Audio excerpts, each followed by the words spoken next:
அனைவருக்கும் வணக்கம்.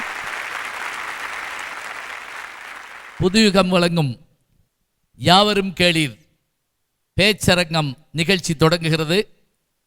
அதுவும் புகழும் பெருமை மிக்க குடந்தை மாநகராகிய கும்பகோணம். கும்பகோணம் சொன்ன உடனே பிரளய காலத்திலே கும்பம் மிதந்த இடம் என்ற ஒரு நம்பிக்கை நமக்கு உண்டு. அது தவிர இது சோழர்களுக்குரிய முக்கியமான தலைநகரத்தை ஒட்டி இருக்கக்கூடிய இடம். ராஜராஜ சோழனும் சுந்தர சோழன், ராஜராஜ சோழனுடைய தந்தையாராக சுந்தர சோழன், பொன்னியின் செல்வன் படிச்சிருப்பீங்க. பராந்தக சோழன், ராஜராஜ சோழனுடைய மகனாகிய ராஜேந்திர சோழன் கங்கை கொண்ட சோழபுரத்தை உருவாக்கிய பெருமகனார். அதே போல ராஜாதித்தன், ஆதித்த கரிகாலன், குந்தவை நாச்சியார், வந்தியத்தேவன் என்று மதுராந்தகத்தேவன், செம்பியன் மாதேவி என்று சோழர் குலத்தினுடைய பெருமைகள் எல்லாம் சொல்லுகின்ற பழைய நகரம். கோயில் நகரம்னு எத்தனையோ நகரத்தை சொல்கிறோம். எனக்கு தெரிஞ்சு எங்கேருந்து பார்த்தாலும் கலசம் தருகின்ற அற்புதமான நகரம் இந்த நகரம்தான்.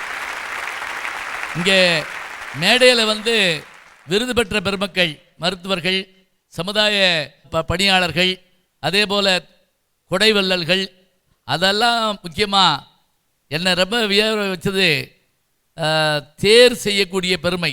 நம்முடைய திருவாரூர் தேர் செய்த அவர்களுடைய தாத்தா இப்போ விருது வாங்கினாங்க. கொஞ்சம் எந்திரிங்க. அவங்க தாத்தா தான் அந்த திருவாரூர் தேரை காலங்காலமாக செய்கிறவங்கன்னாங்க. அவங்க குடும்பத்துக்கு இன்றைக்கி நம்ம பெருமை பண்ணியிருக்கோம். அது மாதிரி கலசம் செய்த நண்பர் ஒருத்தர் இங்கே வந்திருந்தார். அவருக்கும் நம்முடைய பாராட்டுகள். அதெல்லாம் மேனுவல் ஒர்க்கு, கையிலே செய்கிறது. எத்தனையோ காலம் வந்தாலும் இவர்களுக்கெல்லாம் பேர் நின்றுட்டுருக்கோம் அத்தகைய பெருமக்கள். அதோடு மட்டுமில்லை, இது நான் அடிக்கடி பேட்டிகளில் சொல்கிற ஒரு இது என்ன அப்படின்னா, உங்களுக்கு பிடித்த புத்தகம் எதுன்னு என்னை கேட்பாங்க. நான் நிறைய புத்தகம் இருக்கு, இருந்தாலும் என் சரித்திரம் மாதிரி என்னை கவர்ந்த புத்தகம் வேறு இல்லைன்னு சொல்லுவேன். அந்த என் சரித்திரத்தை எழுதிய உத்தமதானபுரம் வெங்கட்ராமன் சாமிநாதன் ஆகிய உவேசா அவர்கள் பணியாற்றிய இடம் இந்த கும்பகோணம். அதான் முக்கியமானது. தமிழறிஞர்கள் பலர் தோன்றிய இடம். அதே மாதிரி இங்கே கும்பகோணம் இந்த கல்லூரி, பழமை மிகுந்த கல்லூரி. இங்கே ஒரு பள்ளி இருக்குது. இந்த பள்ளி அன்னிபெசன்ட் அம்மையார் வந்திருந்த பள்ளிக்கூடம்னு சொல்லுவாங்க. எங்களுக்கு என்ன அப்படின்னா, இது நடக்கிறதே இதயா கல்விக்கூடத்தில் தான் நடக்குது. அதுவே எங்களுக்கு ஒரு பெரிய மகிழ்ச்சி. இப்போ மேடைக்கு அருட்தந்தையர்கள், சகோதரிகள் வந்திருந்தாங்க. அவங்களுடைய ஆசீர்வாதமெல்லாம் எங்களுக்கு வேணும். ஏன்னா கல்விக்கு வித்திட்ட பெருமக்கள் அவங்க தான். அத்தகைய பெருமை மிகுந்த குடந்தை மாநகரம். இசைக்கலைஞர்கள், நாட்டிய கலைஞர்கள், எழுத்தாளர்கள், பேச்சாளர்கள், கதை எழுதக்கூடிய வல்லமை படைத்த படைப்பாளிகள் என்று காலங்காலமாக பெயர் பெற்ற இடம்.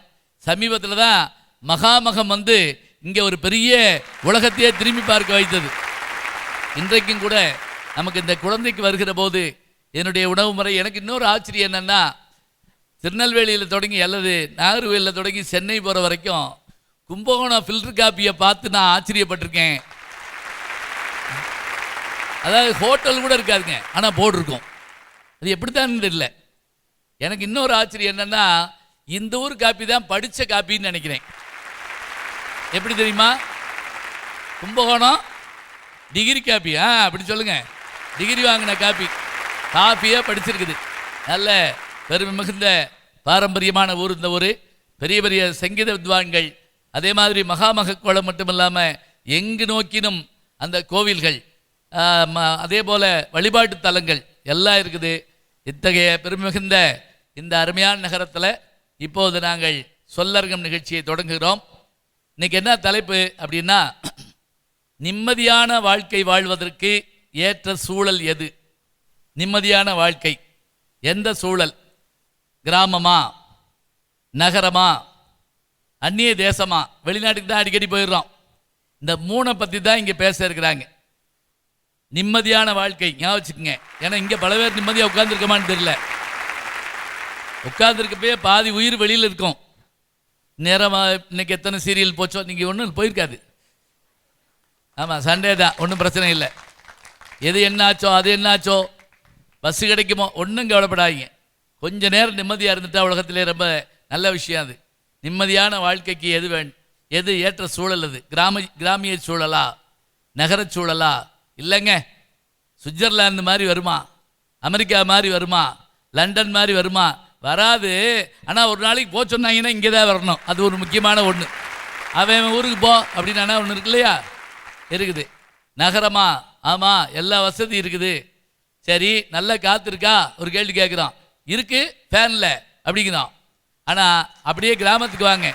நம்ம ஊரில் தம்மாக்கரையில் நடந்து போகிறப்ப ஒரு காற்று அடிக்குமே, அந்த தண்ணியோடு சேர்ந்து காவிரி கரையில் நடந்து போகிறப்ப நமக்கு ஏற்படுற அந்த அருமையான சுகானுபவம், இனிமை. வேப்பங்குச்சியில் அப்படி ஒடிச்சு பல் விளக்கிட்டு அந்த காவிரியில் குளிச்சுட்டு அங்கே கிடைக்கிற ஒரு சின்ன கடையில் உட்காந்து சாப்பிட்றதும், நம்ம வீட்டில் உட்காந்து பழைய சோறு சாப்பிட்றதும் கிராம வாழ்க்கைக்கு ஏற்ற இடம். இதை காட்டில் நிம்மதி வருமா? இதெல்லாம் இவங்க பேச இருக்கிறாங்க. நான் பேச வந்தப்போ இப்படி மேடை கிடைச்சா எனக்கு? இல்லை, இப்படி மேடை கிடையவே கிடையாது. பள்ளிக்கூடத்தில் படிக்கிறப்ப 8ஆம் கிளாஸ் படிக்கிறேன். எங்கள் அப்பா சொல்கிறார், நாளைக்கு நீ பேசுகிற, ஏன்னா அவர் எனக்கு வாத்தியாரும் கூட. நாளைக்கு நீ பேசுகிறேன்னார். என்னத்தை பேசுறது? மேடையும் இல்லை, ஒன்றும் இல்லை. பெஞ்சில் போட்டு அதில் ஏற்றி விட்டு நான் கிட்டுன்னு ஆடி, பெஞ்சையும் சேர்த்து ஆட்டி உங்களிடையே பேச வந்திருக்கிறேன் நான் அப்படின்னு சொல்லி என் பேர் மறந்து போச்சுன்னா மறந்தே போச்சு. யார் யார் பேரோ ஞாபகம் வருது. சென்னறி திக்கி அழுது கண்ணீர் விட்டு இனிமேல் ஜென்மத்துக்கு எவே மூஞ்சிலி முழிக்கக்கூடாது அப்படின்னு போயிட்டேன். ஆனால் அப்புறம் யோசிச்சு பார்த்தேன், எது நமக்கு வரலையோ அதை விடக்கூடாது. அது நமக்கு விட்டுட்டோம்னா போச்சு. சைக்கிள் பழகிறோம், காலில் அடிபடுத்து விட்டுருவோமா? தண்ணிக்குள்ளே முங்கிட்டோம், தண்ணி குடிச்சிட்டோம், விட்டுருவோமா? இல்லை, நீச்சல் பழகுவோம், எல்லாவற்றையும் பழகுவோம். அப்படி பழகி இன்னைக்கு உங்கள் முன்னால் நிற்கிறேன்னா எனக்கு இத்தனை ஆற்றல் அனுபவத்தை பேச்சுலகம் தந்தது. ஆனால் இவர்களுக்கு பாருங்க, எடுத்த உடனே புதுயுகம் வழங்கியிருக்கக்கூடிய அற்புதமான நிகழ்ச்சி, மிக அற்புதமான அரங்கம், அருமையான மேடை, எத்தனை கேமரா. சாதாரண ஒரு கேமராவில் ஃபோட்டோ எடுத்து தரவே மாட்டாங்க ஃபோட்டோவை, நம்ம பார்த்துருக்கோம். ஆனால் அடுத்த வாரம் உங்கள் வீட்டில் உட்காந்து நீங்கள் பார்க்கலாம். ஒன்றும் இல்லைங்க, வீட்டில் முன்னெல்லாம் கல்யாணம் நடந்தால் அது ஆல்பத்தில் தான் பார்ப்போம் 40-50 வருஷத்துக்கு முதல்ல. இப்போ வீடியோ பண்ணி எடுத்து அதை போட்டு பார்க்குறோம். ஒரு வீட்டுக்கு போயிருந்தேன், 25 வருஷத்துக்கு முடிஞ்ச அந்த நடந்த கல்யாணத்தை அந்த அம்மா கணவன் மனைவி மகன் மருமகள் பேரன் பேத்தியோட உட்காந்து பார்த்துக்கிட்டு இருக்காங்க. அந்த வீட்டுக்காரம்மா அந்த கணவரை போட்டு பாடா படுத்துது. இங்கே இருக்கேன் எங்கள் மாமா, எங்கள் சித்தப்பா, இந்த வர பாருங்க கையை மடக்கி, இவர் தான் எங்கள் தாய் மாமி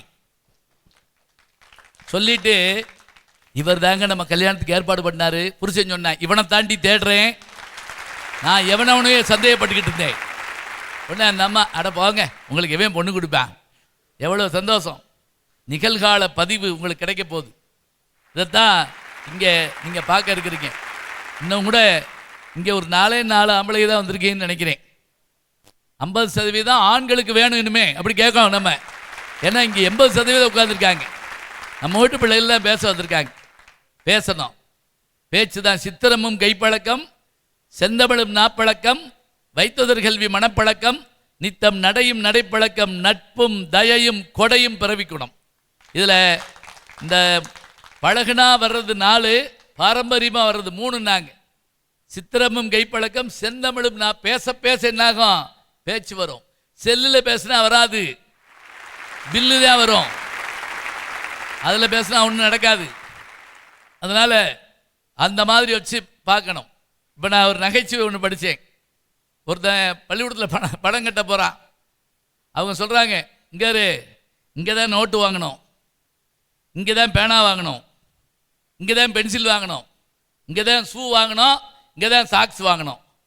உடனே அவர் கேட்குறாரு, அப்போ நல்லா படிக்கணும்னா வெளியே டியூஷன் வச்சுக்கிறணும், எப்படி இருக்கு பாருங்க. இதெல்லாம் இங்கே வாங்கணுமா, வெளியே டியூஷன் படிக்கணுமா, அப்படி தான் நல்லா இருக்குமா? நல்லா படிக்கணும்னா இப்போ நேராக டியூஷன்லேயே சேர்த்து விட்டுடலாம்ல. அது இல்லை, நல்ல கல்வி நிலையங்களால் தான் நமக்கு பேர். இன்றைக்கும் கூட இந்த கும்பகோணம் கல்லூரியை நம்ம சொல்கிறப்ப ஊவே சாமிநாதையர் வேலை பார்த்த பணியாற்றிய பெருமை உடையதுங்கிற போது அதுவே பெருமை. மதுரையில் சேதுபதி மேல்நிலைப் பள்ளி இருக்குது. அதில் என்ன வாசலில் போர்டு போட்டுருக்குன்னு தெரியுமா?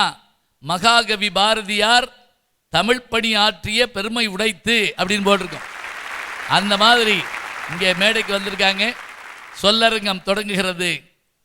நிம்மதியான வாழ்க்கைக்கு ஏற்ற சூழல் எது? கிராமமா, நகரமா, அந்நிய தேசமா? சொல்லரங்கம் இதோ தொடர்கிறது. இனி பேச்சாளர்கள் நம்மை மிரட்டுவார்கள். அதிரட்டும் அரங்கம்.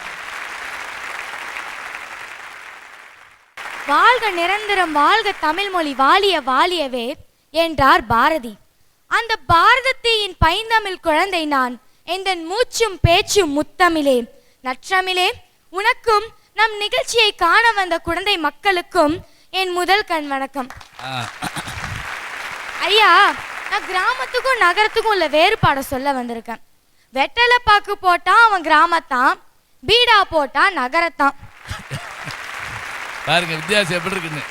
வெத்தலை பாக்கு போட்டா கிராமத்தாள், வெத்தலை பாக்கு சுண்ணாம்பு எல்லாம் போடணும். இதில் பாருங்க, ஒன்று வெள்ளை கலரு, ஒன்று ப்ரௌனு, ஒன்று பச்சை கலரு, ஆனால் வர்றது சிவப்பு கலரு. இது ஒரு ஆச்சரியமா இருக்கும். பச்சை குத்தினா கிராமம், டாட்டூ போட்டா நகரம். டாட்டூ போட்டா நகரம். மஞ்சள் பை எடுத்துட்டு போனா கிராமங்க ஐயா, அதுவே பாலித்தீன் பை எடுத்துட்டு போனா நகரம். மஞ்சள் தண்ணி ஊத்தினா கிராமம், கெமிக்கல் பொடி தூவினால் நகரம். மருதாணி வச்சுக்கிட்டா கிராமம், அதுவே மெஹந்தி போட்டுக்கிட்டா நகரம். தன் மனைவியை நண்பர்களுக்கு அறிமுகம் செய்தா கிராமம், மனைவி அவர் நண்பர்களை அறிமுகம் செய்தா நகரம். கிழிந்த ஆடையை தைத்து போட்டால் கிராமம், நல்ல ஆடையை கிழிச்சு போட்டா நகரம். உதவிக்கு மிதிவண்டி இருந்தா கிராமம், உடம்பை குறைக்க மிதிவண்டி இருந்தா நகரம். பட்டா போட்டு கொட்டா போட்டா கிராமம், பட்டா போட்டு கொட்டா போட்டா கிராமம், கொட்டா போட்டு பட்டா போட்டா நகரம். பூரா பஞ்சு டைலாக் இருக்கப்பா. ஐயா, எங்க கிராமத்துல மத வேறுபாடு பார்க்க மாட்டாங்க. அதுக்கு கவிஞர் அப்துல் காதர் பேனாவை வச்சு ஒரு கவிதை சொல்லியிருக்காங்க. இந்த பேனா குல்லா போட்டிருக்கனால இது இஸ்லாமிய பேனாவா? இது தலையில முள் தரித்திருக்கனால கிறிஸ்துவ பேனாவா? இல்ல எழுதும் போது பட்டை அடிக்கிறனால இது இந்து பேனாவா? மூடி பாருங்க, எல்லாம் ஒன்னாதான் இருக்கும். அப்படிதான் எங்க கிராம வாழ்க்கை இருக்குங்க ஐயா. எல்லாருக்கும் எல்லாரும் மாமா தான், மச்சாதான், பங்காளி தான். நான் கிராமமே சிறந்ததுன்னு பேச வந்திருக்கேன். சபா சபா சபா. என்ன அழகா காதரையாவுடைய கவிதை பாருங்க. ஒரு பேனால இத்தனை விஷயம் இருக்குது. அது மூடியும் போட்டிருக்கு, உள்ள கூர்முள் இருக்கு, பத்தாவதுக்கு அது பட்டையே அடிக்குது. ஆனாலும் அதில் ஒரு ஒற்றுமை இருக்குது. அதுதான் பேனான்னாங்க. கிராமம் எவ்வளோ அழகா இருக்கு. அடுத்து எல்லாருக்கும் வணக்கம். கிராமத்துக்கும் நகரத்துக்கும் உள்ள வித்தியாசம் அது ஏன் எங்களுக்கு சொல்ல தெரியாதா? படிச்சவனுக்கு ஐடி கம்பெனி, படிக்காதவனுக்கு நைட்டி கம்பெனி. நைட்டி கம்பெனியா? சரி. 5 நிமிஷத்துல ஒரு பஸ், ஆடி தள்ளுபடினா ட்ரெஸ், கிரிக்கெட்டுனா சேப்பாக்கம், கிறுக்கு பிடிச்சா கீழ்பாக்கம்னு எங்களுக்கும் சொல்ல தெரியுமில்ல. பரவாயில்ல, நகரத்தில் என்ன வசதி பாருங்க. கிரிக்கெட்னா சேப்பாக்கம், கிறுக்கு பிடிச்சா கீழ்பாக்கமா? ஐயா, நான் இந்த அண்ணன்ட்ட வந்து மாத்தூர்லேருந்து வந்திருக்கேன்னு சொன்னா இந்த அண்ணன் ஆம்பாங்க. அதே நான் கும்பகோணத்துக்கு பக்கத்துலேருந்து வந்திருக்கேன்னு சொன்னா போடுவாங்க. அப்படிதான் இருக்கு இன்றைய சூழல். எந்த ஒரு கிராமத்து பேரை சொன்னாலும் யாருக்கும் புரிய போறதில்லை. அதே பக்கத்தில் உள்ள நகரத்து பேரை சொன்னாதான் எல்லாருக்கும் புரியுது. ஐயா, இப்போ கிராமத்துலேருந்து நகரத்துக்கு வராங்கன்னா ஒவ்வொருத்தரும் ஒவ்வொரு காரணத்துக்காக வராங்க. சில பேர் படிக்கிறதுக்காக வராங்க, இன்னும் சில பேர் கிராமத்தில் படித்து வேலை கிடைக்கலன்னு வேலை தேடி வராங்க, இன்னும் சில பேர் சினிமா கனவுகளோடு வராங்க. அப்படி வந்தவங்க எத்தனையோ பேர் நமக்கு திரையுலகத்தில் கிடைச்சிருக்காங்கங்கிறது உண்மைதானே ஐயா? ஐயா, இப்போ கிராமம் தான் நிம்மதின்னு சொல்லிக்கிட்டு இருக்கவங்க வீட்டில் ஒவ்வொருத்தர் வீட்லேயும் யாராச்சும் ஒருத்தராவது அப்பாவோ அம்மாவோ அண்ணனோ தம்பியோ நகரத்தில் தான் வேலை பார்ப்பாங்க. அவங்க நகரத்தில் வேலை பார்த்து சம்பாரிச்ச காசை வச்சுக்கிட்டு இவங்க கிராமத்தில் நிம்மதின்னு சொல்கிறாங்க. ஐயா, இன்னைக்கு சினிமா டயலாக் மாதிரி எவனா இருந்தாலும் வெட்டுவோம், எவனா இருந்தாலும் குத்துவோம் மாதிரி எதா இருந்தாலும் சரிப்படுத்திடுவோங்கிறாங்க. ஐயா, இப்போ ரோட்டில் ஒருத்தருக்கு ஆக்சிடென்ட் ஆட்டும், படுக்கப்பட்டு பச்சளை அரைச்சி ஊற்ற சொல்லுங்க பாப்பா, முடியாது. நகரத்துக்கு தான் வந்தாகணும்யா. இன்னைக்கு எத்தனையோ பேர் கிராமத்துல சரிப்படுத்த முடியாத நோயை கூட நகரத்துக்கு தான் வந்து சரிப்படுத்திட்டு போறாங்க. ஐயா, எத்தனையோ குழந்தையோட தாயையும் தகப்பனையும் காப்பாத்தி கொடுப்பது எங்க நகரத்துல உள்ள ஹாஸ்பிட்டல் தானே. அதனால தானே அவங்களும் நிம்மதியா இருக்காங்க. ஐயா, இப்ப கிராமத்துல குடிசை தொழில்னு ஒண்ணு இருக்கும். அந்த கிராமத்துல செய்யற குடிசை தொழில நகரத்துக்கு கொண்டாந்து சந்தைப்படுத்தினாதான் அந்த பொருள் விற்பனை ஆகும். அவங்களும் நிம்மதியா இருப்பாங்க. இன்னைக்கு சென்னை மாதிரியான எத்தனையோ நகரங்கள் படிச்ச வேலை இல்லா பட்டதாரிக்கும் படிக்காத பாமர மக்களையும் வாழ வைக்கிற பூமியாவே இருக்குல்ல. அதனால தான் ஏன் சொல்றேன், நிம்மதியான வாழ்க்கையை வாழ ஏற்ற சூழல் எங்க நகரமே அடிச்சு சொல்றேன். அது பார்த்தீங்களா, நீங்க தான் பஞ்சு டேலாக் சொல்லுவீங்களா, நாங்க சொல்ல மாட்டோமா? எவ்வளவு அழகா சொல்றோம். படித்தவனுக்கும் படிக்காதவனுக்கும் எங்கிட்ட வேலை இருக்கு, முடிஞ்சவனுக்கு முடியாதவனுக்கு நாங்க வேலை வச்சிருக்கிறோம். யாராவது ஒருத்தர் நகரத்தில் இருக்காங்கன்னு சொன்னா தான் எங்களுக்கு பெருமைங்கிறாங்க. ஐயா எல்லாருக்கும் வணக்கம். எல்லாரும் சொன்னாங்க கிராமத்துல தான் சந்தோஷம் இருக்கு, நகரத்துல தான் நிம்மதி இருக்குன்னு. நான் வாழாத அந்நிய தேசத்துல தான் நிம்மதி இருக்குன்னு நான் பேச வந்திருக்கேன். எல்லாருக்கும் யோசனை வந்திருக்குமே இப்பயே, என்னடா எல்லாரும் வந்து எங்க லண்டன்ல இருந்து வரீங்களா? இல்லையா, நானும் கிராமத்துல இருந்து தான் வரேன். லண்டன் போறீங்க? போறேன். அப்படியே வச்சுங்க. சரி, அதான் என் கனவு. அதேதான். சரி, இப்போ உங்கள எல்லாத்தையும் ஒரு கேள்வி கேட்குறேன். என்னன்னா, உங்க குடும்பத்துல ஒரு ஆளோ ஒரு பெண்ணோ ஒரு ஆணோ கிராமமா இருந்தாலும் சரி நகரமா இருந்தாலும் சரி, அவங்க பையனோ பொண்ணோ வெளிநாடுல சம்பாரிச்சு கிராமத்திலயோ நகரத்திலயோ கொண்டு வந்து கொடுத்தாதான் உங்க குடும்பம் சந்தோஷமா இருக்கும். இல்லாட்டினா நீங்க என்ன யோசிச்சுட்டு இருப்பீங்க, என் பையன் படிச்சுட்டு வீட்லயே வேலை செஞ்சுக்கிட்டு இங்கேயே சுத்திக்கிட்டு இருக்கிறான் அப்படின்னு திட்டிக்கிட்டு தான் இருப்பீங்க. ஆனா அந்த பையனை வெளிநாடு அனுப்பணும்னு ஒவ்வொருவருடைய கனவு தானே ஐயா அது. அந்நிய தேசத்துல தான் ஐயா கல்வி, நீங்க படிச்ச படிப்புக்கான மதிப்பு, ஊதியம் எல்லாமே கிடைக்குது. இதுவே இங்க கிடைக்குமா? கிடைக்காத ஐயா. நகரம் தான் பெருசு, கிராமம் தான் பெருசுன்னு சொல்லிட்டு இருக்காங்க. பெண்களுக்கு முதல்ல முன்னுரிமை கொடுக்குற நாடுன்னா அந்நிய தேசம் தாயா, அதுவும் அமெரிக்காவில். ஒருத்தவங்க சொன்னாங்க, கிராமத்துல வந்து புடவை கட்டிட்டு போனா எல்லாரும் கையெழுத்து கும்பிடுவாங்களாம். நானும் புடவை தான் கட்டியிருக்கேன். ஒரு ஆளை கையெழுத்து கும்பிட சொல்லுங்க, யாரும் கும்பிட மாட்டாங்க. நீங்க தேர்தல் நில்லுங்கம்மா, கையெழுத்து கும்பிடுறாங்க. ஆனா அப்ப கூட அவங்க தான் நம்மளை கும்பிடுவாங்க, ஏன்னா ஓட்டு வேணுமா இல்லையா? சிவகாசி படத்துல விஜய் சார் சொல்லுவாங்க, பொண்ணு வந்து புடவை கட்டினா எல்லாரும் கையெழுத்து கும்பிடுவாங்கன்னு. அந்த அசினுங்கிற ஹீரோயினி 4 பொண்ணை அழைச்சிட்டு வரும். அழைச்சிட்டு வந்து கும்பிடுங்கன்னு சொல்லி யாராவது ஒரு ஆள் கும்பிடுவாங்களா? அத்தனை 2-3 வருஷத்துக்கு முன்னாடியே பெண்ணுக்கு மதிப்பு இல்லை. இப்ப ஏன் இருக்க போது இந்த கிராமத்திலேயே நகரத்துக்கு பெண்ணுக்கு மதிப்பு? பெண்ணை மதிக்கிற இடம் அந்நிய தேசமேன்னு சொல்லி நிம்மதியா வாழ்ற இடம் அந்நிய தேசம் தான் பேச வந்திருக்கையா. நல்லா இருக்கு, பிரமாதம். பாருங்க, அந்நிய தேசத்துடைய கனவு கண்ணில் மின்னுது. அப்படியே அங்கதான் போறேன் அப்படிங்கிறாங்க. எங்க இருக்கான் பையன்னு சொன்ன என்ன அர்த்தம்? 3வது தெருவில் வேலை பார்க்குறான்னா பெருமையா? இந்த இங்க மெட்ராஸ் சொல்லணும், எப்படி துபாயில் இருக்காரு, இந்த போன மாதிரி தான் வந்தாரு, அமெரிக்காவில் இருக்காரு, இப்படி சொன்னா தான் பெருமைங்கிறாங்க. அடுத்து, பூட்டிய இரும்பு கூட்டின் கதவுகள் திறக்கப்பட்டன, சிறுத்தையே வெளியில் வா, எளியென உன்னை இகழ்ந்தோர் நடுவே புலியென செயல் செய்ய புறப்படு வெளியே என்ற பாவேந்தரின் வரிகளால் என் தமிழன்னையை வணங்கி என் உரையை தொடங்குகிறேன். பார்க்குமிடமெல்லாம் பசுமை, பறந்து விரிந்த இயற்கை சூழல், இனிமையான இளம் தென்றல், பாசம் நிறைந்த உறவுகள், உழைக்கும் கைகள் ஓங்கி நிற்கும் சொர்க்கம், வியர்வையின் மதிப்பறிந்த உன்னத கூட்டம், பாரிக்கெல்லாம் படியளக்கும் பரமனுக்கு நிகரான விவசாயிகள் வாழும் எங்கள் கிராமமே நிம்மதியாக வாழ ஏற்றல் சூழல். ஐயா, நிம்மதியா வாழணும் நம்ம முடிவெடுத்துட்டோம். இனிமே நமக்குள்ள ஏன் ஒரு குழப்பம்? கிராமமா நகரமா அந்நிய தேசமானு? கிராமமா அப்படிங்கிற வந்த முதல் கேள்வியிலேயே கிராமத்தில் தான் நிம்மதி அடங்கி இருக்கிறது நல்லா தெரியுது. அதான் முதல்ல கொடுத்துட்டாங்கல்ல, எடுத்த உடனே அதான். இன்றைய சூழல்ல ஒரு மனுஷன் நிம்மதியா இருக்கணும்னா 2 விஷயம் முக்கியம். ஒன்று உடல் நலம், இன்னொன்று மனநலம். ஒன்றை தொலைத்து மற்றொன்றையும் தொலைத்து வாழ்பவர்கள் நகரத்தில் உள்ளவங்க. 2யுமே தொலைச்சிட்டு எல்லாமே கிடைச்சிட்டது போல வாழ்றவங்க அந்நிய தேசத்துல உள்ளவங்க. இந்த 2யுமே ஒண்ணு கூட குறையாம நிம்மதியா எல்லாத்தையும் அனுபவிச்சு வாழ்றவங்க எங்க கிராமத்தில் உள்ள மக்கள் தாயா. இன்னொரு விஷயம், நிம்மதினா நம்ம எல்லாரும் நினைக்கிற ஒரு விஷயம் என்னன்னா உறவுகள். கிராமத்துல பாத்தீங்கன்னா கூட்டு குடும்பமா வாழ்வோம். அப்படி இல்லையா, சித்தப்பா பக்கத்து வீட்டுல, பெரியப்பா மேல, இந்த சைடுப்பா மாமா, எய்த்த வீட்டுல மாமி, பாட்டி, அந்தாண்டு, இப்படின்னு உறவுகள் புடை சூழ்ற வாழ்றவங்க நாங்க. நகரத்துல கேக்குறீங்களா, நாம் இருவர் நமக்கு ஒருவராம். இதுல இன்னும் மோசமான விஷயம் எல்லாம் தெரியுமா, நாம் இருவர் நமக்கு ஏன் மற்ற ஒருவராம். இல்ல நான் தெரியாம தான் கேக்குறேன். அப்படி போட்டா அப்புறம் யாரு கொல்லி வைப்பா? ஆனா இப்ப வேணான்ட்டாங்க, உள்ளதில் விட்டு சுவிட்சை போட்டா அப்படி சாம்பலை வாங்கிட்டு சொல்றாங்க. அப்படியே ரொம்ப கரெக்டா சொன்னீங்கய்யா. இப்படி உறவுகளே இல்லாம நீங்க வாழ்ற வாழ்க்கையில நிம்மதி இருக்குன்னு சொல்றீங்களே, இது எந்த விதத்துல நியாயம்? இல்ல நான் கேட்கிற எந்த விதத்துல நியாயம்? எல்லா உறவுகளும் பாசமும் ஒன்னா சேர்ந்து நிம்மதியா முழுமையா அனுபவிக்கிற எங்க கிராமத்துல தான் நிம்மதி அடங்கி இருக்குன்னு அடிச்சு சொல்றேன். நல்லா எல்லாருமே அடுத்துதான் சொல்றாங்க, என்னன்னு தெரியல.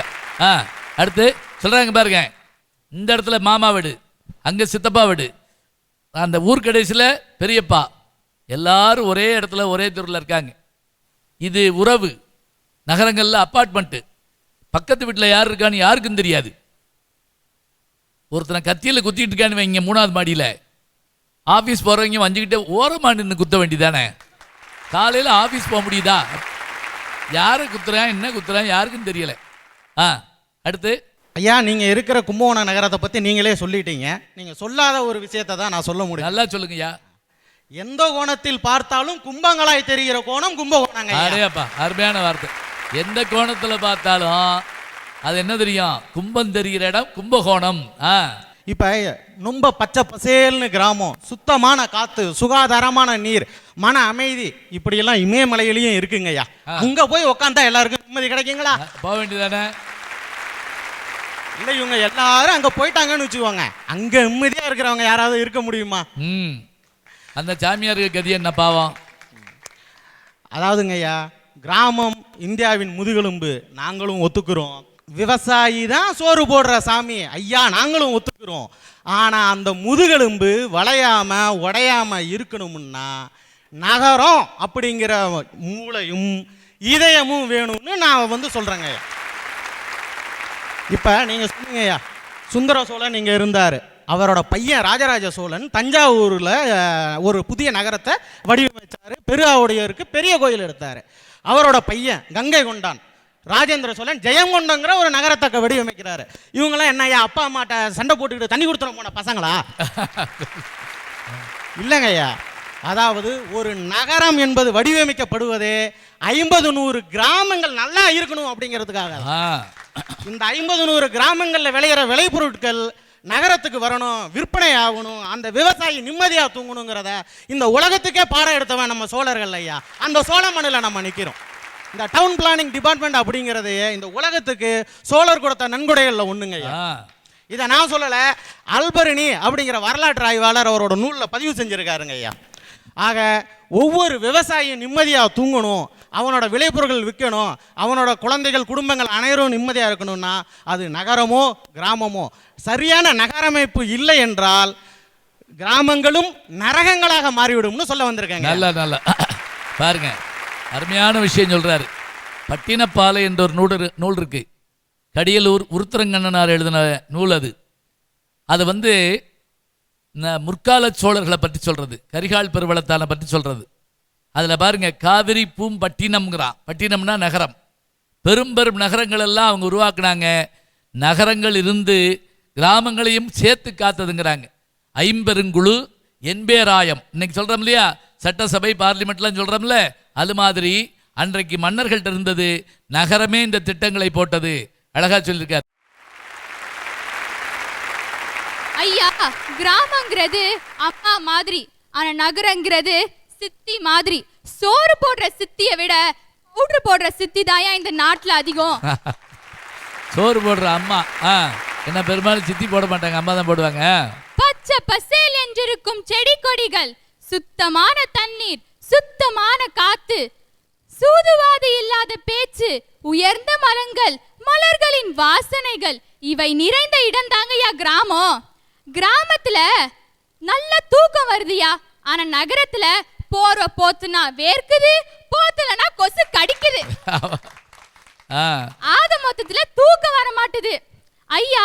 நகரத்துல 50 கோடி கொடுத்து ஒரு மாளிகை வாங்குறாங்க, ஆனா கிராமத்துல ஆலமரத்து கீழே படுக்கிற மாதிரி வருமாயா? ஆலமரம் இருக்கா? சரி, இருந்தா அதுல படுத்துக்கலாம். அதனால நகரத்தையும் அந்நிய தேசத்தையும் விட கிராமத்துல தான் நிம்மதி அதிகமா இருக்குதுன்னு சொல்ல வந்திருக்கையா. அவ்வளவுதான், ரொம்ப அழகா சொல்றாங்க. பாருங்க, பொத்துனா வேர்க்குதான், பொத்தாட்டி கொசு கடிக்குதான். ஆனா கிராமத்துல அப்படி இல்லை. இயல்பாக இருக்கக்கூடிய காற்று, அது ஆலமரத்தடி சொன்னாங்க பாருங்க. ஏன்னா படமரத்தடி தென்னை மரத்துலன்னு சொல்லக்கூடாது, அது நாங்கிட்டே இருக்கோம். எது நிழல் இத்திருண்டா இருக்கும். இது அப்படி இல்லை. ரொம்ப அழகா கிராமத்தினுடைய பெருமையை சொல்லியிருக்காங்க. அடுத்து நான் புடவை கட்டிட்டு வந்திருக்கிறதுனால நான் கிராமத்தை பத்தி பேச போறேன்னு நினைக்கிறீங்களா? இல்ல, நகரத்தை பத்தியும் பேச போல. நான் பேச போறது அந்நிய தேசத்தை பத்தி. ஓ ரைட் ரைட் ரைட். நீங்க நினைக்கலாம் அந்நிய தேசம்னா அவங்க மாடர்ன் ட்ரெஸ்ல வருவாங்கன்னு. நாங்களும் மாத்தி யோசிப்போம்ல. நம்ம கும்பகோணத்துல படிச்சு லண்டன் போய் லண்டன் ராயல் சொசைட்டில உறுப்பினர் ஆகி நம்ம இந்தியாவையும் இந்த கும்பகோண நகரத்தையும் இந்த உலகமே அறிய செஞ்ச கணித மேதை ராமானுஜம் பிறந்த இந்த கும்பகோணத்துல பேசுறத அவரை பத்தி ஒரு ஆங்கில படம் வந்திருக்குது ராமானுஜத்தை பத்தி. நான் பெருமையா நினைக்கிறேங்கய்யா. நீங்க நினைக்கலாம் இந்த பொண்ணு என்ன எடுத்தோடனே ராமானுஜத்தை சொல்றாங்க. இந்த கும்பகோணத்துல வெத்தலை ஃபேமஸ், கோயில் இருக்கு, குளம் இருக்கு, எல்லாமே இருக்கு, டிகிரி காஃபி இருக்குன்னு. சீவல் இருக்கு, கும்பகோணம் சீவல் இருக்கு. தேங்க்ஸ், நன்றிங்கய்யா. எல்லாமே இருக்கப்ப ஏன் திடீர்னு ராமானுஜத்தை இழுக்கிறாங்க அப்படின்னு பாக்குறீங்களா? அந்த ராமானுஜம் வளர்ந்தது வேணா கும்பகோணமா இருக்கலாம், ஆனா அவரை உலகம் அறிய செஞ்சதுன்னா அவர் லண்டன் போனதுக்கு அப்புறம் தான். அவருடைய பேராசிரியர் டாக்டர் ஹார்டி அவர் பேரு. அவர் தான் இவரை தெரிஞ்சுக்கிட்டு இவர் போட்ட கணக்குகள் இன்னைக்கும் பல மேதைகளால் அதுக்கு விடை கண்டுபிடிக்க முடியலங்க. ஆச்சரியம் என்ன தெரியுமா? அவர் பாவம் வறுமையிலேயே இருந்தார், அதான் கொடுமை. இது மூலமா என்ன தெரியுது உங்களுக்குன்னா, உரிய அங்கீகாரம் ஒரு மனிதனுக்கு கிடைக்கணும் அப்படிங்கிறப்ப அயல் தேசத்துக்கு போனா கிடைக்குதுங்கிறது புரிய வருது. எல்லாரும் சொல்றாங்கய்யா நிம்மதியா இருக்கணும்னா கிராமம் வேணும், நகரம் வேணும்னு. ஆனா நீங்க பாத்துக்கிட்டீங்கன்னா இன்னைக்கு ஒவ்வொரு கிராமத்துல உள்ள பெற்றோரா இருந்தாலும் சரி, நகரத்துல உள்ள பெத்தவங்களா இருந்தாலும் சரி, அவங்க நிம்மதியா இருக்காங்கன்னா அதுக்கு என்னையா காரணமா இருக்கும்? அவங்க வீட்டுல உள்ள பையனோ இல்ல அந்த குடும்ப தலைவரோ அயல் தேசத்துல இருந்து உழைச்சி அனுப்புற பணம் தாங்கய்யா காரணம். டாலர் பூரா. இந்த காலத்துல பஸ் பாஸ் இல்லாத பையனை கூட பாத்துடலாம், ஆனா பாஸ்போர்ட் இல்லாத பையனை பார்க்க முடியாது. எல்லாருக்குள்ளயும் அது என்னவாயிடுச்சுன்னா ஒரு ஃபேஷன் ஆயிட்டு. என்கிட்ட சிங்கப்பூர் விசா இருக்கு, என்கிட்ட லண்டன் விசா இருக்குங்கிறப்ப அவனுக்குள்ளேயே ஒரு கெத்து வருது இல்லைங்க. நல்லா யோசிச்சுங்க, பாஸ்போர்ட் வேற, விசா வேற. பாஸ்போர்ட் என்பது என்னன்னா கடவுச்சீட்டு. நாம் வந்து வெளிநாடுகளுக்கு போகலாங்கிறதுக்கான அந்த அரசாங்கம் நமக்கு தர அனுமதி. அது விசானா என்ன அப்படின்னா, இப்போ நீங்கள் மலேசியாவுக்கோ சிங்கப்பூருக்கோ லண்டனுக்கோ போகணும்னா அந்த நாடு நமக்கு நீ வரலாம் அப்படின்னு நமக்கு அனுமதி கொடுக்க இல்லையா, அதுக்கு பேரு விசா. சரி சொல்லுங்க. பஸ்ல கூட போகாத ஒரு அப்பா தான் பிள்ளைய ஃப்ளைட் ஏத்தி பார்க்கணும்னு நினைக்கிற காலங்கய்யாது. இன்னைக்கு கிராமத்துல இருக்கிற ஒரு ஏழை விவசாயியா இருந்தாலும் சரி, படிச்சுட்டு டவுன்ல இருக்கிற ஒரு அப்பாவா இருந்தாலும் சரி, தான் பையன் எங்க போகணும்னு நினைக்கிறாரு, படிச்சு முடிச்சுட்டு ஃபாரினுக்கு போகணும். ஏன்? அந்த பையனோட எதிர்காலம் நல்லபடியா இருக்கணும், தன்னோட குடும்பம் நல்லபடியா இருக்கணும், அவங்களோட குடும்ப பொருளாதாரம் முன்னேறணும்னு நினைக்கிறாங்கல்ல. அப்ப அதற்கான இடமா அவங்க தேர்வு செய்யறது அயல் தேசத்தை தாங்கய்யா. இப்ப எல்லாரும் சொல்றாங்க டவுன்ல இருக்கிற பையன்லாம் வில்லேஜ்ல இருக்கிற பொண்ணதான் மேரேஜ் பண்ணிப்பானா. ஆனா இப்ப கிராமத்துல இருக்கிற பெற்றோரோ இல்ல நகரத்துல இருக்கிற பெற்றோரோ தான் பொண்ணுக்கு ஒரு மாப்பிள்ளை பாக்குறாங்கன்னா, அவங்க பாக்குற மாப்பிள்ளை சிங்கப்பூர்ல வேலை பாக்குறான், லண்டன்ல வேலை பாக்குறாரு அப்படின்னா உடனே கல்யாணத்துக்கு தயாருங்கிறாங்க. சிங்கப்பூர் மாப்பிள்ளையா இருந்தா ஷிஃப்ட் காரும், அமெரிக்கா மாப்பிள்ளையா இருந்தா ஆடி கார்டும் கொடுக்க தயார். அமெரிக்கா மாப்பிள்ளையா இருந்தா ஆடி காரும் கொடுக்க தயாரா இருக்காங்க. அந்த அளவுக்கு இங்க ஃபாரினுக்கு மவுஸ் இருக்கு. வெறும் காத்து மட்டும் இருந்தா போதாது, கையில காசு வேணும். அப்ப படிப்புக்கேத்த வேலை, வேலைக்கேத்த ஊதியம், உயர்ந்த அங்கீகாரம் கிடைக்கக்கூடிய அயல் தேச வாழ்க்கை தான் சிறந்ததுன்னு பேச வந்திருக்கேன். ரொம்ப அழகா சொன்னாங்க பாருங்க. நான் அருமையா பட்டுப்படவை கட்டிட்டு வரவும், நீங்க கிராமம் நகரம் நினைக்க போறீங்க என்னை பத்தி. நான் ஒரு ஃபாரின் கேர்ள் அப்படின்ட்டாங்க ஒரே வார்த்தையில. நல்லா சொன்னாங்க. தமிழனுக்கும் தமிழச்சிக்கும் வணக்கம். நல்லா சம்பாதிக்கணும்னா அந்நிய தேசத்துக்கு போகலாம், கொஞ்சம் நாகரிகத்தை வளர்த்துக்கணும்னா நகரத்துக்கு போகலாம், ஆனா நிம்மதியா வாழணும்னா எங்க கிராமத்துல தான் சார் முடியும். ஏன் தெரியுமா? காலையில விடிஞ்சு எந்திரிச்சதும் நீச்சு தண்ணியை குடிச்சிட்டு, காலையில கம்பங்கூழு, மத்தியானம் கட்டுச்சோறுன்னு அனுபவிச்சு சாப்பிட்டுட்டு ஆரோக்கியமா வாழ்ந்துகிட்டு இருக்கோம். கிராமத்துக்குள்ள புதுசா ஒரு ஆள் அவ்வளவு ஈஸியா நுழைஞ்சிட முடியாது. ஒரு ஊருக்கு சம்பந்தம் இல்லாத ஒரு ஆள் அந்த ஊருக்குள்ள வராருன்னு சொன்னா, சும்மா ரோட்ல போயிட்டு இருக்க ரெண்டு தாத்தா கூட அவரை கூப்பிட்டு கேள்வி கேட்பாங்க. யாருப்பா நீ? உன்னை நான் இந்த ஊர்ல பார்த்தது இல்லையே, யார் வீட்டுக்கு வந்திருக்க, எதுக்காக வந்திருக்கன்னு கேள்வி கேட்டு விசாரிச்சு அப்புறமா ஊருக்குள்ள விடுவாங்க.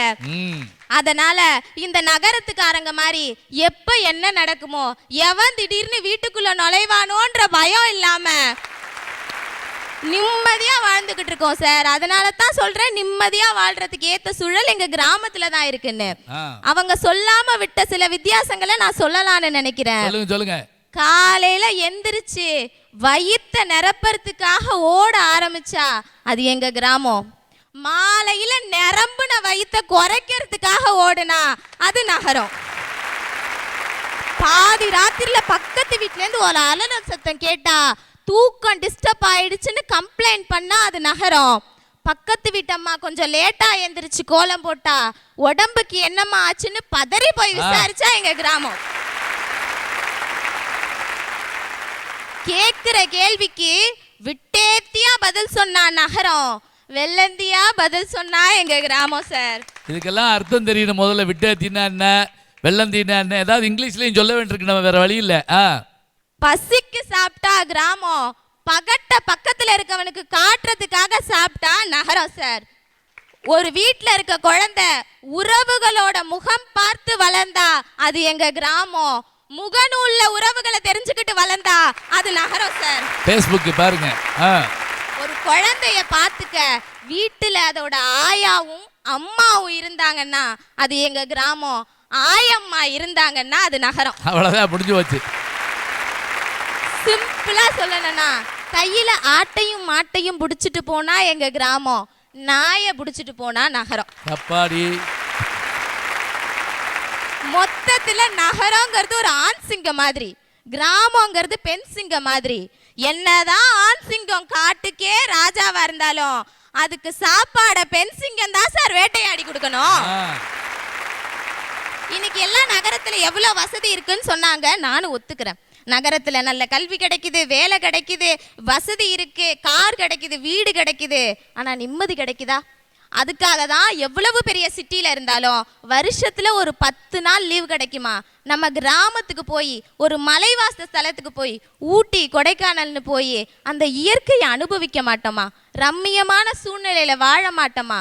கொஞ்சமாவது சுத்தமான சுவாசத்தை வாங்க மாட்டோமான்னு ஒவ்வொரு மனுஷனும் ஏங்கிக்கிட்டு தானே இருக்காங்க.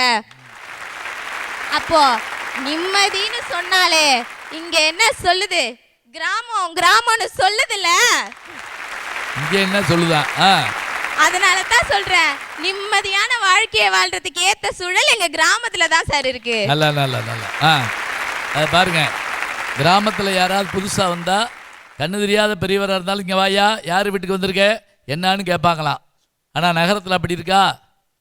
ஒரு வீட்டில் திருடன் புகுந்து எல்லாரையும் கட்டி வச்சு அம்புட்டி அள்ளி கிளம்ப போகிறப்ப அந்த அம்மா சொல்லிச்சான், தூணில் கட்டி போட்டிருக்க அந்த அம்மா, எய்த்த வீட்டுக்கும் போயிட்டு போயிருக்கியா?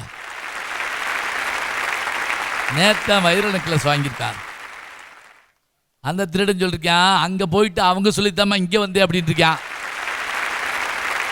அதனால் திருடனுக்கே விலாசம் கொடுத்து விட்றாங்க அங்கே. அழகா சொன்னீங்க. அடுத்து ஐயா வணக்கம். வணக்கம் வணக்கம்.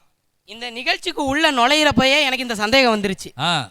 இந்த நிகழ்ச்சி 50 வருஷத்துக்கு முன்னாடி நடந்து இருந்துச்சுன்னா கோபுரான சத்தியமா சொல்றேன், கிராமத்துக்கு தான் நானும் பேசியிருப்பேன். காலம் மாறி போச்சுங்க ஐயா. இப்போ எனக்கு இந்த சகோதரி சொன்னாங்க, இந்த மாதிரி பச்சை பசேல்னு நாங்கள் கிராமத்தில் பார்க்குறோம், பச்சை பசேல்னு கிராமத்தில் பார்க்குறோன்ட்டு. சீமகருவேல மரமும் கள்ளிச்செடியும் பச்சை கலர் தான். அதான் சொல்லுங்க ஐயா, அது வளமையா? வளமை இல்லை.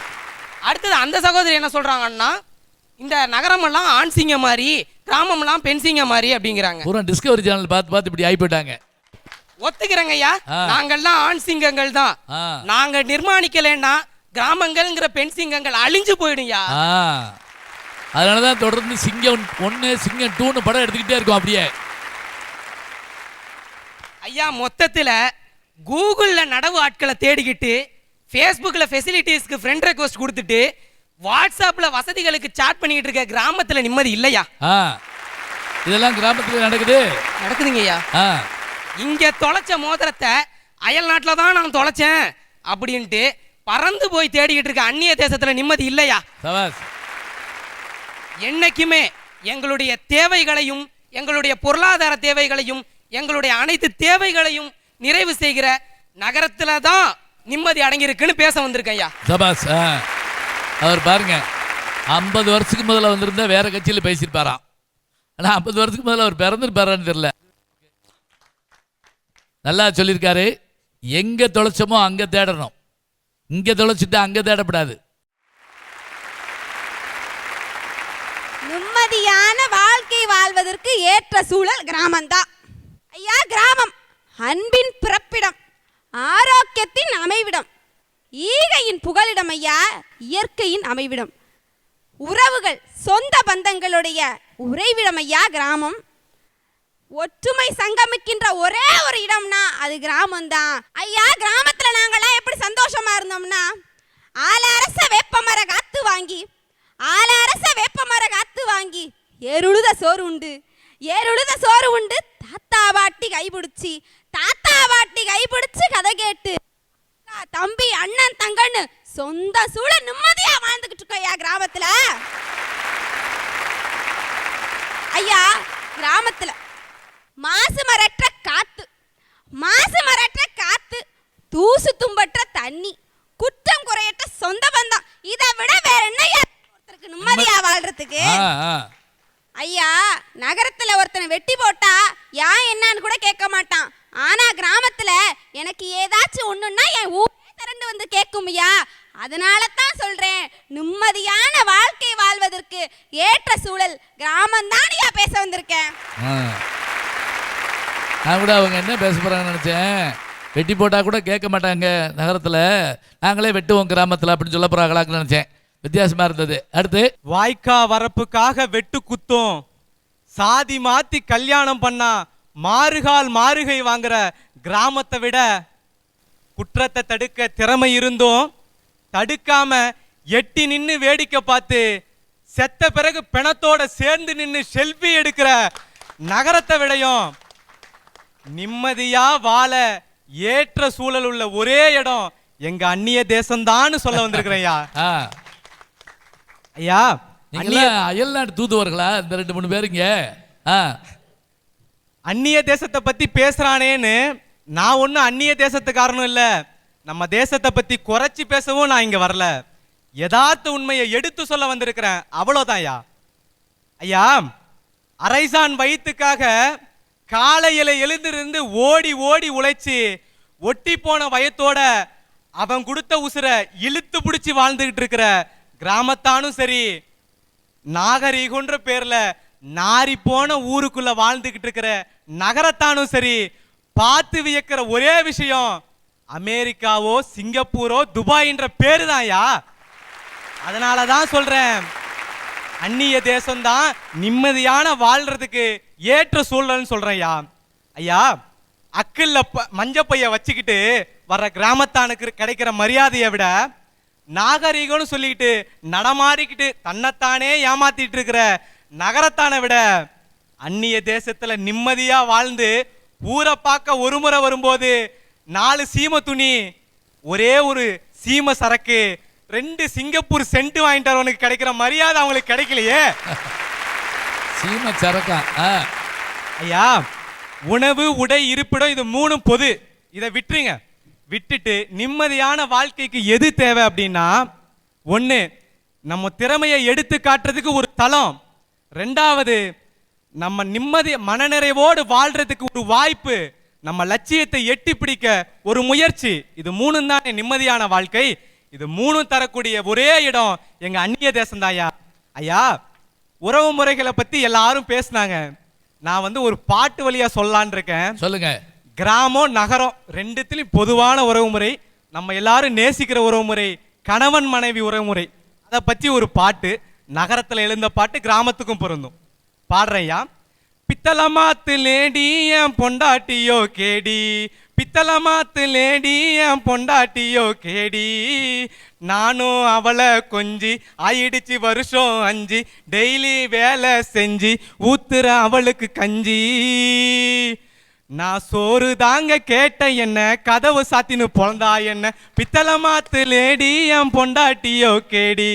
இப்படிதான் இருக்கு கிராமத்திலையும் நகரத்தையும் உறவு முறைகள்.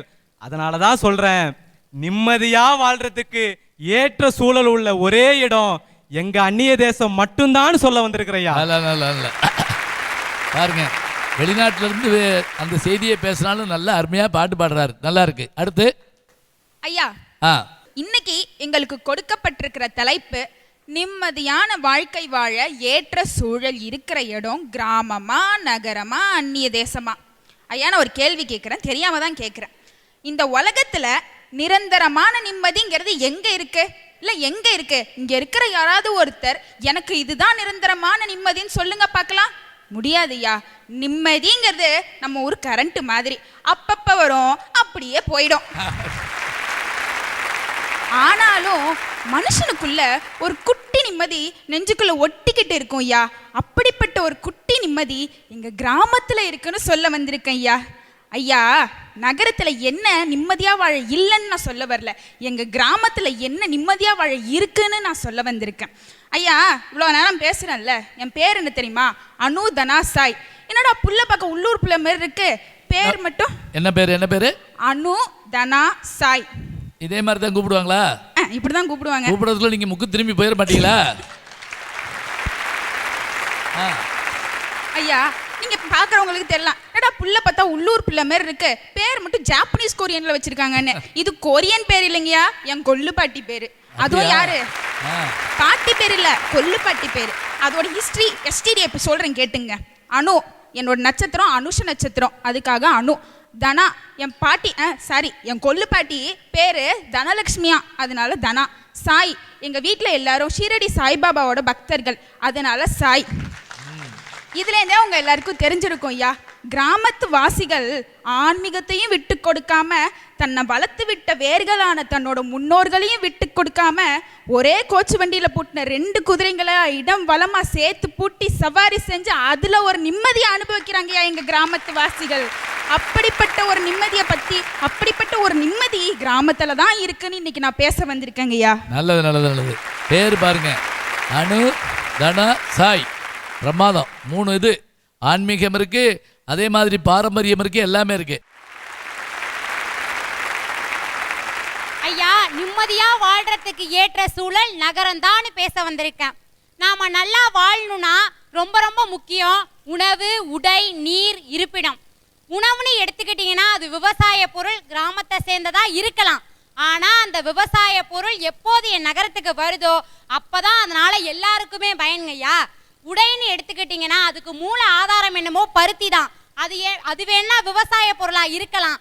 ஆனா அந்த பருத்தி கிராமத்திலே இருந்தா பருத்தி பருத்தியாவே இருந்து மக்கிதான் போகுமே தவிர நல்ல உடையா மாறாதுங்கய்யா. அது பேசுங்க. அது எப்ப என்னோட நகரத்து ஆலைக்கு வருதோ அப்பதாங்கய்யா நூலா நெய்யப்பட்டு நாம விரும்பின ஆடையா மாறுது. சுத்தமான நீர் எங்க கிராமத்துல தான் இருக்குன்னு சொல்றாங்க. அவங்க எதை தெரியுமாயா சுத்தமான நீர்னு சொல்றாங்க? தானும் குளிச்சு தன்னோட மாடுகளையும் குளிப்பாட்டுற அந்த நீரை தான்யா அவங்க சுத்தமான நீர்னு சொல்றாங்க. இன்னைக்கு இருக்கிற காலகட்டத்துல கிராமத்துல கிடைக்கிற பொருளை மட்டும் வச்சு வீடு கட்டுறதுங்கிறது சாத்தியமில்லாததா இருக்குங்கய்யா. இதயம் உள்ளவர்கள் எங்களோட கிராமத்துல தான் இருக்காங்க, அன்பானவர்கள் எங்க கிராமத்துல தான் இருக்காங்கன்னு சொல்றாங்க ஐயா. இதயம் அது எங்க சொல்றாங்க? இதயா கல்லூரில இருந்துட்டு சொல்றாங்க. அதான் ஆச்சரியம். இதயம் உள்ளவர்கள் வேண்டுமானால் கிராமத்துல இருக்கலாம். ஆனா இதயத்துக்கு மருத்துவம் என்னமோ என்னோட நகரத்துல தான்யா இருக்கு. செவ்வாய் தோஷம் பார்க்கிற பழக்கம் கிராமத்துல இருக்கு. செவ்வாய் தோஷம் பார்த்து பெண்ணுக்கு செய்ய வேண்டிய திருமணம் அப்படிங்கிற மங்களகரமான நிகழ்ச்சியை தடுக்கிறது கிராமம். ஆனால் செவ்வாய் கிரகத்திற்கே மங்கையான் விண்கலத்தை ஏவும் அளவிற்கு திறமையான பெண்கள் இருக்குது என்னோட நகரம் தாயா. நாங்க நிலா சோறு சாப்பிட்டதில்லதான், ஆனால் ஆம்ஸ்டாங் மாதிரி நீ வர வேண்டுமான்னு சொல்லி நிலாவை காட்டி சோறுட்டாம நிலாவுக்கே நீ போகணும்னு சொல்லி சோறுற்ற தாய் தாயா இங்க அதிகம். 10 அடிக்கு ஒரு தூரத்துல பயணிகள் நிழற்குடை வேணா கிராமத்துல இருக்கலாம். 10 நிமிஷத்துக்கு ஒரு முறை பேருந்தும், பறந்து செல்வதற்கு விமானமும், பாய்ந்து செல்வதற்கு ரயில் வண்டியும் இருக்கிற ஒரே இடம் என்னோட நகரம் தாயா. இத்தனை வசதிகளும் இத்தனை அடிப்படை வசதிகளும் இருக்கிற ஒரே இடம் என்னோட நகரம் தான். அதனால நாம நிம்மதியா வாழ்றதுக்கு ஏற்ற சூழல் நகரம் தான் பேச வந்திருக்கேன் ஐயா. நல்லா 10 நிமிஷத்துக்கு ஒரு பஸ் இருக்கான். நின்று பார்த்துருவோம் ஒரு நாளைக்கு எத்தனை பஸ் வருது அப்படின்னு. ரொம்ப அழகா சொல்லிருக்காங்க. வாங்க. நம்ம எல்லாருக்கும் தெரியும் நாமெல்லாம் இறந்த பிறகு தான் சொர்க்கத்துக்கு போவோம்னு சொல்லி. ஆனால் நான் ஒன்று சொல்கிறேன், நாங்கள்லாம் பிறந்ததே சொர்க்கத்தில் தான். ஆமாங்கய்யா, சொர்க்கபுரியாக விளங்கக்கூடிய கிராமத்தில் பிறந்ததனால், கிராமத்தின் அருமை பெருமைகளை உணர்ந்ததனால் மனிதன் நிம்மதியாக வாழ்வதற்கு ஏற்ற சூழல் கிராமத்திலேயே உள்ளது என்று பேச வந்திருக்கேங்கய்யா. ஐயா, கிராமத்தில் ஒன்று சொல்லுவாங்க, ஊரெல்லாம் சுற்றி உடம்பெல்லாம் வத்தி வந்ததடி புத்தி அப்படின்னு ஒரு பழமொழி சொல்லுவாங்க. நான் அந்நிய தேசம் போய் அலைய சொல்ல, நகரத்துக்கு போய் நாகரிகங்கிற பேர்ல நாசமா போக சொல்ல, எங்க வாக்கியா வரப்பு கொஞ்சம் வாங்க, வாழ்க்கையை வாழலாம்னு சொல்றேன். இந்த தம்பி சொன்னாப்ல, நானும் அவளை கொஞ்சி ஆச்சு வருஷம் 5 கட்டி விட்டுட்டு வெளிநாட்டுக்கு போனா யார் கொஞ்சுவா? பாஸ்போர்ட் வாங்கிட்டு போயிட்டா முடியுமா? ஐயா, இந்த நகரத்துக்கு போறவனுக்கு நல்ல வாழ்க்கை கிடைக்குதோ இல்லையோ, நல்லா மிகப்பெரிய வழுக்க கிடைக்குது. ஏன்னா அங்க இருக்கிற தண்ணியோட தரம் அப்படி.